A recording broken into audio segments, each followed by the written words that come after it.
No, she's been married. She's had a baby. Oh, really? Okay. That would make sense. Shalom, shalom. Okay, finally after a long break, Bezrat Hashem will start. It says in the Mishnah. There's a midrash, famous midrash. Actually, this one is in the Gemara. It says Tornosrophos Harasha. There was a person, a Roman general that was ruling over Israel after the destruction of the temple. His name was Tornosrophos, and every time he would encounter Rabbi Akiva, they would get into a debate, an argument. And every time Rabbi Akiva would get this guy so mad. So one time he sees him and he says to Rabbi Akiva, "Why do you honor and respect Shabbat more than every other day?" What does Rabbi Akiva answer him? He says, "Why are you more important than other people?"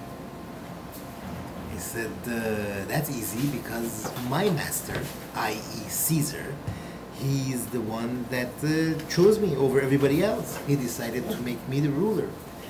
He says, Rabbi Akiva, so Shabbat also. Our master, God, made it very special and wanted us to honor this day.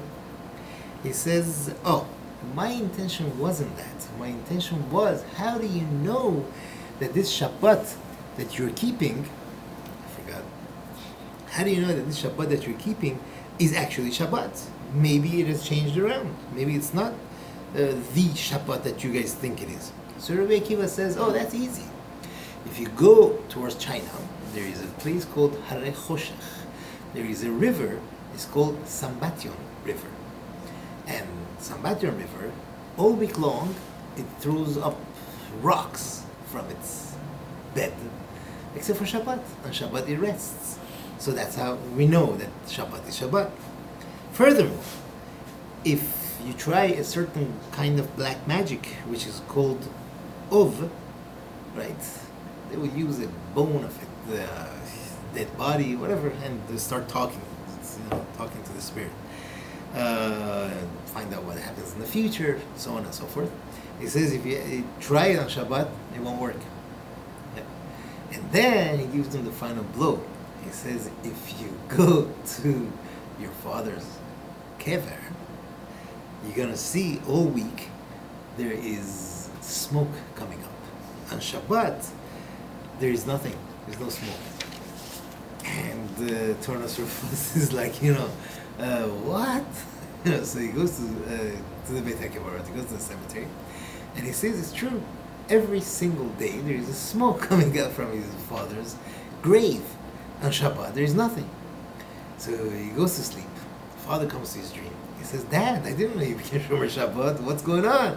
You're not smoking on Shabbat. He says, no, on Shabbat, Gehinnom is closed. So, and that's where he resides. So he says that's, and so Rabbi Akiva, again, I'm telling you, every time the Gemara brings the stories within this two, it's amazing how Rabbi Akiva, already sees ahead of the game where he is, but at the same time we see the honor and the glory and the kavod of Shabbat, that it is so dear by the Creator. How does Rabbi Akiva know China? These Chachamim, they know Rabbi Akiva. Are you kidding? You know everything. China is nothing. You know planets, everything. It's Rabbi Akiva. Okay. There are lectures, hours long, just about Rabbi Akiva. Who he was, what he was. The father of Torah Shemal Peh. All right. Let's see. Be'ezrat Hashem, we're going to try to start. I'm not sure if we will finish today. Amira Lgoy, right? Telling Goyim, things, or not telling Goyim things to do on Shabbat. Okay? So basically, first and foremost, whatever is prohibited for a Jew to do, to perform on Shabbat, whether it's asur from the Torah, whether it's asur midrabanan, it would be asur to tell a goy to do this. Okay? You cannot tell a goy to do any type of melacha on Shabbat. This is called Amira Le'akum or Amira Lgoy Shevut. We explained before what Shevut means. The Torah writes, Uvayom HaShavi'i Tishpot. Right? On the seventh day you should be shovet, you should stop. And that means we have to give the Shabbat an aura of Shevut. Right? There are certain things that we have to give it an atmosphere and feeling that it is Shabbat. If we don't have Shavut, then Shabbat would be like every other day, using things that Chachamim prohibited. That gives us more of a feeling of Shabbat, of Shavut, and that is a general name given to Isurim, prohibitions which are Midirabanan, right? And they said that Amira Lgoy, telling a goy to perform a certain act on Shabbat, which would be asur for us, midirabanan or from the Torah, it would be an isur, a prohibition under the umbrella of Shavut. Is that clear? Or did I go around it too much? Okay. So this is what. So therefore, we have to pay attention, right? Because it's possible that people don't know. So we could be we could tell a goy certain things, and that telling a goy to do something, it could be a zilzul of Shabbat, a disgrace for the kedusha of Shabbat, and this is exactly the opposite of what Shavut means. Shavut, the whole idea is to give Shabbat that feeling of Shabbat, that understanding and that feeling and that honor of Shabbat. And chas v'shalom, through this, slowly over time, a person could go ahead and do it himself, do a melacha on Shabbat. Now, under the same prohibition, it would be asur for a person to tell a goy during the week to do something on Shabbat. Like, we can't tell him on Wednesday, listen, Mustafa, I want you to go and turn the light on for me on Shabbat Friday night when my guests come. Something like that. We can't do that. Because that would be also Amira Lgoy, which is still asur because he's going to perform something based on my command on Shabbat. Okay? Now, this isur of Amira Lgoy is only when the goy does the melacha on Shabbat itself, like the example that we just gave. But on Ben HaShemashot, what's Ben HaShemashot? Ben HaShemashot is the 13 minutes after sunset, right? 13 minutes after sunset. So that, as we know, that's the time which is Safek Yom, Safek Layla. It could be day, belonging to the previous day, or it could be night, belonging to the coming day. So, being that it's a Safek, whether it's on Friday afternoon, that means Friday after sunset, or Shabbat after sunset, okay? So this is a time of Ben HaShemashot. At that time we could tell a goy to do something for Shabbat itself or for a mitzvah, okay? For Shabbat. We can't just tell him, okay, I want you to go, I don't know, cut the grass, we can't tell him that. But something which is needed for Shabbat, or something which is needed for a mitzvah, we could do. Let's say a person was extremely busy, and he sees that at the rate he's going, he's not going to be able to run around the house and turn the lights that he needs. And it's already sunset. He calls Mustafa and he tells him, listen, turn on the light, in the kids' room. Right? It's already past sunset on Friday afternoon. He could still at this time tell a goy to do that because this is the tzorech Shabbat. This is something that he needs for Shabbat. So therefore this he could do on Ben HaShemashot to tell the goy to do that. Is that clear? But we have to be careful. If it's past that 30 minutes, then it's already Shabbat. Then we go back to the halacha of Amira Lgoy, which is asur. Is it 18 minutes? Let's say I light the candles, there's 18 minutes, and then there's 13 Correct. minutes? That's correct. Usually, candle lighting is already, this is how what they write in all the calendars. It's always 18 minutes before sunset, and once it's sunset already, then the sunset. Now, after that begins the time of Ben HaShemashot. Generally, it's 13 minutes. Okay? 13 and a half minutes, depending on the day. Okay, another example. Let's say the mother of the house gave birth, just on Friday afternoon. Husband was with her in the hospital. Now the husband has to go back home because there is no one with the kids.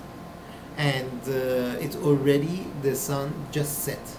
He could tell Mustafa, drive me home, and he could get in the car, have him open the door, of course, get in the car, when he knows for sure that before it's at the Kochavim, within the next 10 minutes, he will be home.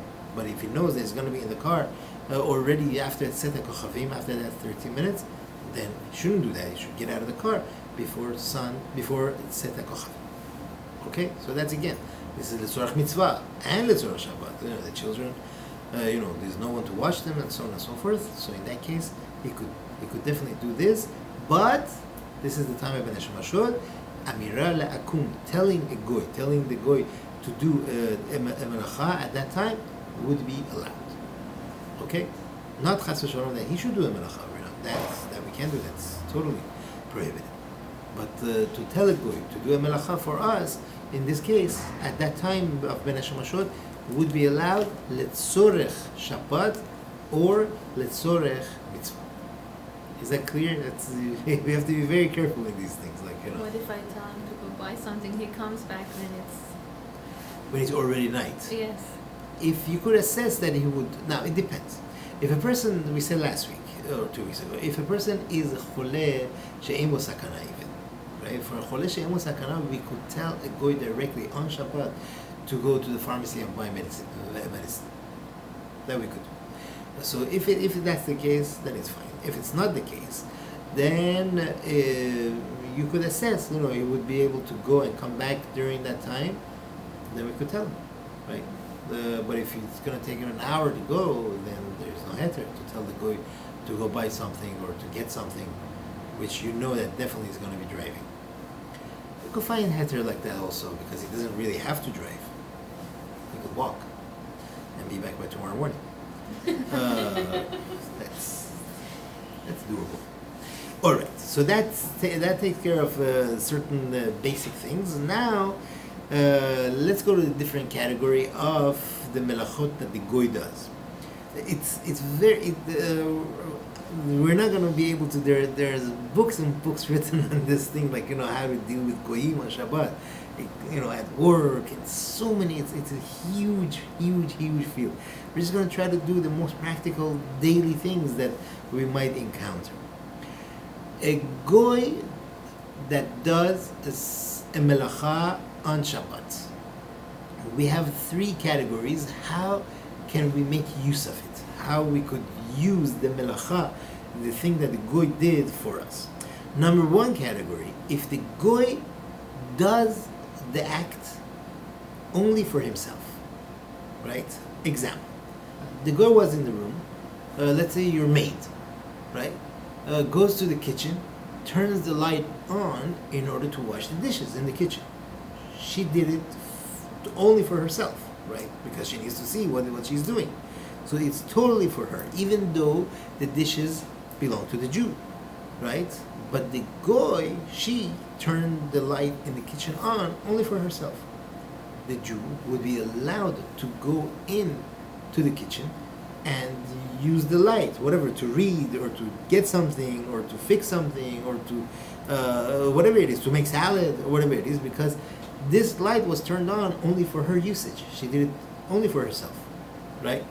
Now, let's say this was just for turning on the light. What about food? If the goy, right, baked cookies, just an example, baked cookies for himself, right? You have an expert baker, worker, and he decides he loves chocolate chip cookies, and he sat down on Shabbat, Friday night, and baked cookies, right? Can a Jew eat from it? The Jew could eat from it only for Seudah of Shabbat, Tzorach Mitzvah, right? If the goy did it, right, for himself. Remember, the goy did it only for himself. His intention was only himself. He could do it, right? What's the problem? By food items, being that a person can't hold himself back when it comes to food, then we are afraid that if you allow it directly, the person is going to tell him, hey, Mustafa, you make great cookies, make some more, So because of that, Chachamim put a cap on it. If the Goy did it, only for tzorech of the Seudah of Shabbat, the person could take Ramin, and only if he did it for himself, right? But if his intention was, you know what, I'm going to make this thing smell so good that my boss is going to love it and is going to want some, then his intention was also for the boss, then we have a problem. Then he can't. But Goy made it. Goy cooked it. Oh, you mean as far as bishul akum? That's why I said afiyah. Afiyah is different because let's say the oven was on from before Shabbat, you turned on the oven before Shabbat, you needed it and you just left it on. You know, obviously. Cooking, we didn't talk about cooking. We talk about cookies, right? Cooking, yes, you're 100% right. It would be bishul akum, and we would have an issue. Yes.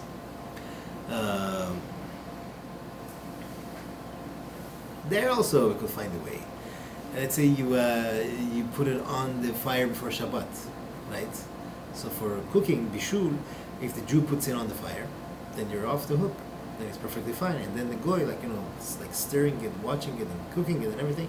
It's still bishul Israel, but it's still asur to eat it because basically he cooked it on Shabbat. So as far as the baking, it's permitted as long as the Goy made it for himself? If the goy only made it for himself, then it would be only allowed for the Seudah of Shabbat, not for just let's keep it from Motzei Shabbat, from Makkah or whatever it is. It has to be for the Seudah of Shabbat, right? That would be the only heter for it. And again, because when we get to food, a person is gonna have a Yetzirah and tell him, hey, you have good cookies, or wow, you bake such good challah, make some more for tomorrow, whatever the case is. All right. Next category is, let's say if the goy not only made it for himself, made it also at the same time, his intention was for the Israel. Okay? Not like the previous category. This category is, makes it for himself and the Israel. You are allowed to benefit from it. Example. Let's say you are in a summer camp, or you're in a program for Shabbat, the Shabbaton, and the waiters, which are going, right, they're serving the food and everything. Suddenly there is a blackout. The lights go out, and they can't serve in darkness because they're gonna fall, and they're gonna break their head. It's pretty dangerous. So they go ahead to the electric room and they fix the lights to bring the electricity back, right? It's for their benefit and it's for everybody else. All these people that are sitting there, it's for their benefit as well, right? But being that over here, he is benefiting from the light, right? Therefore, we could also use it. Even though it's also for the Jews' benefit, we could still use it because it's mainly also for his own benefit. Therefore, we are allowed. So that's the second category where it's for the goy and the Israel's benefit. Now, the third category is if he does it on his own, right? The goy comes and he does the melacha on his own, a melacha which is asur from the Torah, but he does it for the Israel, right? Then it's asur to benefit from this melacha on Shabbat. Why?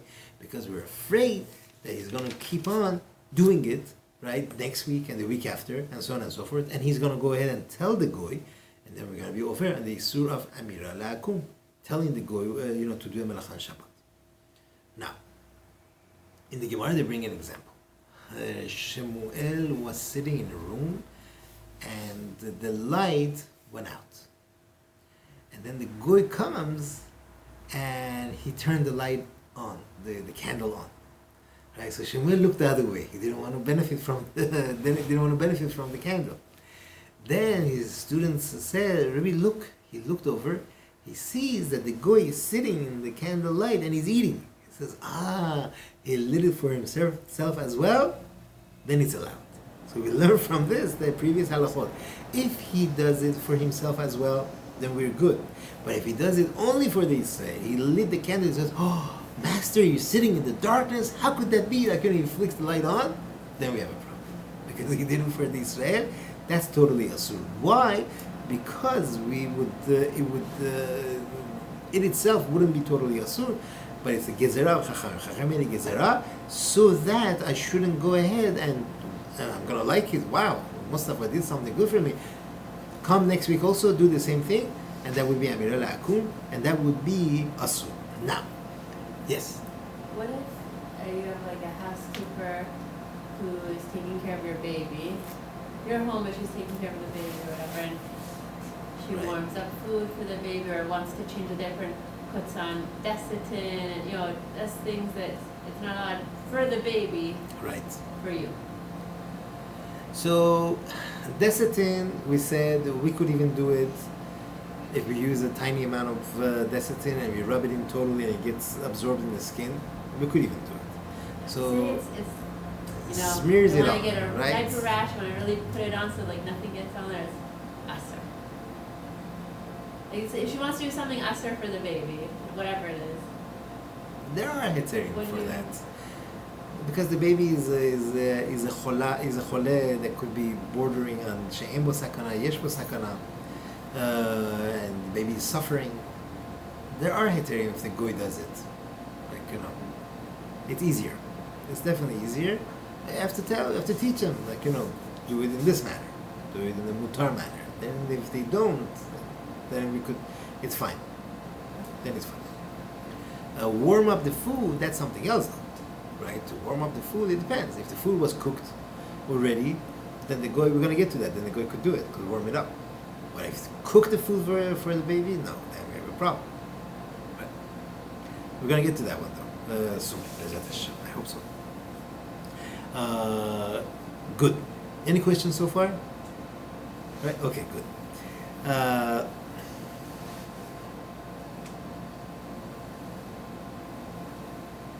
If the goy did a melacha on his own for the Jew, nobody asked him to do it. But that melacha was midrabanan.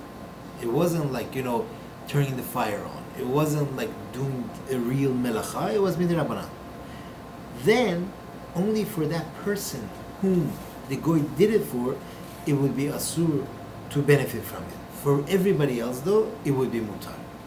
Let's say the goy came into the room. He says, you're sitting in this hot room, turns the air conditioner on, right? Air conditioning is asur midrabanan. It's not asur from the Torah, right? So for the person that he did it for, he goes, "You my buddy, I'm doing this for you." Him, he has to walk out of the room. He can't benefit from it. But everybody else, it's fine. They could stay there. Right? That's his punishment for making friends with this guy. Now, a goy that did the melacha on his own for the Israel, let's say he lit the candle, right? Even if the Israel told him, "No, I don't want you to light the candle for me," right? It doesn't matter. You still can't benefit from it because at the end of the day, this melacha was done for him, right? So now what happens? He doesn't have to leave the room, right? If the goy comes in and lights the candle for him, he doesn't have to leave the room. He just can't do melachot that he couldn't have done without the candle, right? If he's just sitting relaxing, then just sit and relax, But if he was reading, right, and then the light went out, and now the goy comes and turns the light on for him, then he can't.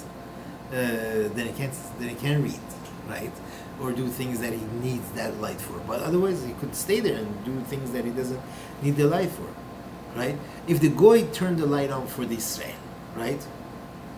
We said that he can't use it. However, for a mitzvah, let's say you're in shul, or even at home, a person wants to pray. Friday night, they're home and whatever, the mother of the home is home and she wants to pray and the light is out. And the maid comes and turns the light on. He says, you can't read in this light. What are you doing? You can't pray. Turns the light on. It's for the tzorach of mitzvah. We say it's fine because there is a difference between the benefit of the body and the benefit of the soul, right? So the mitzvah is the benefit of the soul. So we're not afraid that through the benefit of the neshama, he's going to go ahead and tell the goy to do a isur. The person is not going to do that. When it comes to mitzvah, he's not going to go crazy, and tell the goy, turn the light on because, again and again. For benefit of the body, for eating purposes, for other things, he would tell the goy to do it. But for other things, he won't. So therefore, in this case, if the goy did turn on the light for the Jew, for a mitzvah, then he does not have to stop him, and he could go ahead and use it. Doesn't matter if it was the Orator or the Rabban. No, we're talking about turning the candle on. So for eating like a meal. Sorach mitzvah, yeah, for the That's- seudah, for okay. tefillah, for learning Torah, like you know. Now, a goy that did the melacha for the Israel, but the Israel could have done without it. Let's say he has some lights on. It's not very bright, but you know what? It's very romantic dinner. Let's call it that. You can't see that well what you're eating. Sometimes it's better, sometimes it's not. You know, but whatever it is, like you know, he could get by. And he comes in and he added to it. He added more light, right? Even it's isur from the Torah, right? Then you go ahead and benefit from it because he didn't really. He just added to it, right? Let's say like this. So that's if the goy did it himself. What if, sometimes the candle is burning, and then the burnt wick, right? If it stays there, it'll diminish the light. The best way to do it is to get rid of the burnt wick, and now the light will really be burning much better. So the Gemara brings an example, right? That whatever there was a remez, there was a hint that they would give the goy. It's clean your nose. That's what they would say. Clean your nose meant clean up the burnt wick. So one of the Chachamim told his servant, clean your nose, and the guy comes, he cleaned up the candle, and now it was lighting well. So the guy understood, that's what it means. So he did that. In nowadays terminology, we could say, this light is not enough for reading. It's very hard. It hurts your eyes. And the guy hopefully will understand, and he'll turn another light on or whatever. That's fine. Okay. So a remez, which you're not telling him directly to do a melacha, or even a hint of, I wish someone would turn this light on. That's that you are not telling him to turn the light on, but pretty much you're commanding. That's us. You can't do that. But you say it's so hard to read this in this light, that's a remez, which is not hinting that he should do a melacha.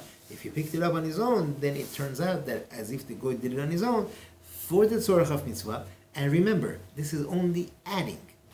You could do without it, but he's adding to it. That's fine. Is That's that clear? only for mitzvah. Let's say you just want to read, and above. No. This is not necessarily for mitzvah. This is for anything. Okay. Right, it's for anything. You're sitting just I don't know. What else can we read on Shabbat? Just like Safari. Let's say it's the heater and it's too low. The heater, you could do without it, right? Is that what you're saying? So it's a melacha. So what do you say? You say, temperature is could be nice if it was a higher temperature. That's what you mean? And the goy understands and comes and turns the heat on. It was perfectly fine in the room, right? You just wanted it to be more warmer. Wait, so you could hint, if the light is dim, to make it brighter, but not to turn it on from off. Correct. If you couldn't do what you wanted to do without the light, then you can't. With the heater, you could probably do it if the heater is already on. But you wanted you would rather it to be a little warmer, then you could say, this thing's not warm enough, something like that. Yeah, that would work. That would work. Now, a person could tell the goy after Shabbat, why didn't you turn the light off Friday night? Yeah, people wanted to sleep. What happened to you? And he understands that this is what you want him to do next Shabbat, right? So this is an important rule, that anything that the Jew doesn't benefit from it, that he could hint to him after Shabbat that he should do, like turning off the light. I don't really benefit from it. There's no real benefit by him turning off the light. What benefit do I get? Save your electricity. Saving 10 cents. right? The whole And you night. can sleep better. Yeah. Sleep better, close your eyes, sleep fine. It's not, you're not really gaining much. That's the point. If he cooks the food for you, if he turns the light on for you, this is a real benefit. Like, now you could see. But this thing is like, there are ways around it. I know people that put a towel on their face when they sleep. So this is not really that much of a benefit by him turning it off. That's the point.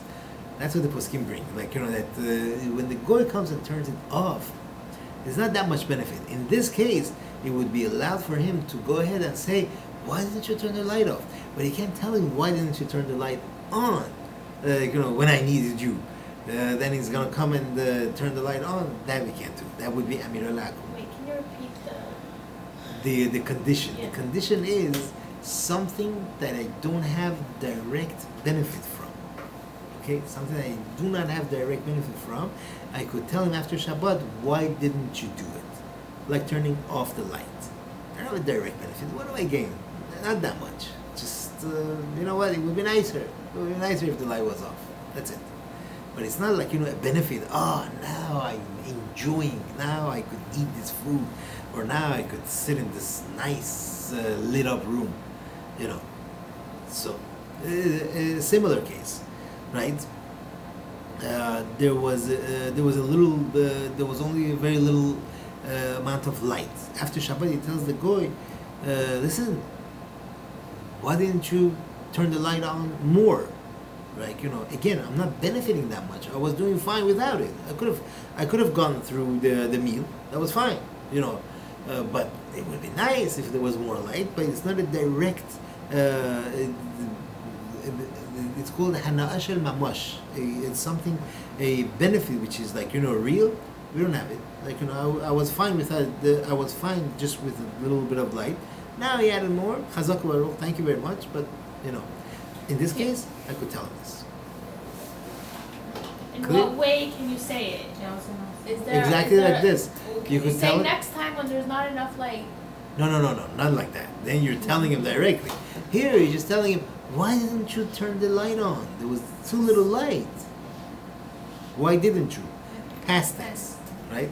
You can't tell him, oh, by the way, Mustafa, next week you better turn the light on because, or else, like, you know what's going to happen. That we can't do, right? Now, if he does it, right? If he does turn it on, then he did it on his own, based on the hint that I gave him. But again and again and again, if there wasn't enough light, right? On Friday night there wasn't enough light, and I go to him Motzei Shabbat and I tell him, why didn't you turn the light on? Then even if he on his own he says, oh yeah, I hear what he wants. Like he comes and turns the light on next Shabbat, then it's a problem. I cannot use this light. I cannot benefit because he did it for me, for my benefit, for my usage, and that's awesome. Okay? So what do you do? You could stay there, but you can't use it. You can't use that light. Okay, for that's like anything. your dining room, and now you need to have. Right. Could you have dinner. eaten without this light? No. No. So you can't. You take your food What do out. you do? Yeah, you gotta take it elsewhere. It's a problem. But I thought if it's like L'chvod Shabbat, I mean, that's covered with Shabbat to have the lights on. The tzorach mitzvah, if it's something that Rabbanan, and he does, then fine. Maybe if it's an LED light. But this most of them are fire. It's a problem. It's melacha d'oraita. And he does it for me? No, even for tzorach mitzvah. Right? It is very confusing. That's why I'm trying to go slow, trying to categorize it because it's we have to have the Like main. even when you're saying that you should tell them, like, I don't know, I would never feel comfortable like telling my housekeeper, like, why didn't you turn the lights on? Okay, don't say it like that. Say, oh, why didn't you turn the light on? You know what? I don't know. It's like I mean, it depends if they understand English or not. Sometimes it's hard with the tone, but the point is like to give him a certain hint. It's called lemafreya. That means retroactively. Like you just tell him or her like retroactively, why didn't you do this? Like basically. Could you say, I wish you would have done it? I wish you would have. I wish you would have. Or, That sounds oh, you nice. could have, it would have been okay if you wanted to turn the light on after we, or. You Yeah, could have turned it's the still light on. It past would have been tense. okay if- That's still past tense. I wish you could have. That's It's past tense. Alright. Yeah, if you want to be nice, yeah, fine. if you wanna keep your But it has to be past tense and it can't be direct. These are the things. It has to be past tense, not for future, and it can't be direct. So these are the conditions. Yeah, we could cover another thing. It's very complex, so we have to really take it in order. Now, there is a concept. It's called bichdei sheyasu. Bichdei sheyasu, the Gemara brings it. That means, let's explain it. A melacha that takes time to do. Turning on the light is a flick of a switch, right? But baking, cooking something, like, it takes time, right? It's not like, the instant you put it on the stove, it's going to get cooked, right? The Goy went ahead on Shabbat and did it for the Jew, right? He knows that his boss likes this soup, or his boss likes this food, whatever it is. Putting aside Bishul Israel, let's say something that doesn't need Bishul Israel. They say there's Heterim, like, it's in the house of the Jew, and everything else aside. Now, if the Goy did it for the Jew, it would be asur for the Jew who he did it for to benefit from this baked good or food until after Shabbat, and that's not even right away. Until he has to wait the amount of time it would take to bake this bread. An hour, then an hour after Shabbat, you could go ahead and eat it. Right? It would take a half hour. It would take 3 hours. It's a pot roast. It takes 3 hours. It's like, 3 hours. You gotta wait. That's called bichdei sheyasu. That's what Chazal called it. Bichdei sheyasu, that means the amount of time it would take, right? You would have to wait the amount of time it would take for this thing to come, right? Why is this? What's the problem? It's not asur. What did he do? The point is, Chachamim made a sort of like a fine, like, so that a person should not get used to this. Says, this is good.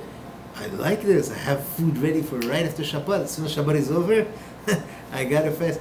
Mustafa, next week, Do it again. do this. This is awesome. So that the person should not get used to it. They say, you know what? You're not gonna gain anything because you have to wait that same amount of time after Shabbat. You might as well do it after Shabbat, right? You see the idea? So that's called bichdei sheyasu, so that he shouldn't think, oh, I could save time after Shabbat. Listen, he's got a huge party going on, and he's going to call him and says, listen, you make good pot roast, like, do it already on Shabbat, so that right away after Shabbat we could host this party. So Chachamim made like a knas, like a sort of like a fine, so that he won't be able to use this food right away after Shabbat. This way he didn't gain anything by the fact that the You Goy. can't tell them to do it anyways. What? You can't tell them to do it anyways. We're afraid that he would. You're right. It's the gezerah. Chaim made a gezerah because we were afraid that he would do it. They said, no, cannot use it after Shabbat until that amount of time will pass, and then you could do it. What if you go to a wedding Saturday night? Hopefully, a lot of the food was cooked before Shabbat. Setting up. Should be. The setting up is not a melacha. Something that they do, I don't know what they do with the hot water. That's a good question. They use this very